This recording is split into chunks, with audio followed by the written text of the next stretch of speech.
எல்லாமே சின்ன முதற்கொண்டு எல்லாமே அன்புமணியோட குரூப்புக்கு தானே கிடைக்கும். அப்புறம் ராமதாஸுக்கு என்ன கிடைக்கும்? அவர் இன்னும் வந்து மோசமான சூழலை சந்திப்பார் அவர் ஆக்சுவலாக.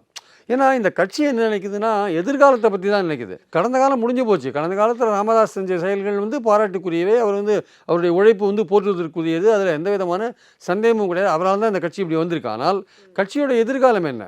கடந்த காலம் போன காலம். எதிர்காலம் என்ன? அதை எதை நம்பி அந்த கட்சியில் அவன் இருக்கான் ஆக்சுவலாக? எதிர்காலத்தை நம்பி தானே இருக்கான்.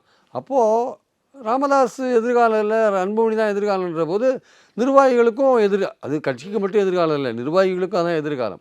ஸோ அப்படி இருக்கும்போது ராமதாஸ் தலைமையில் தான் அந்த கட்சி, அன்புமணி தலைமையில் தான் அந்த கட்சி இருக்குன்ற போது அந்த நிர்வாகிகள் அன்புமணி தரப்புக்கு தானே வேலை செய்வாங்க.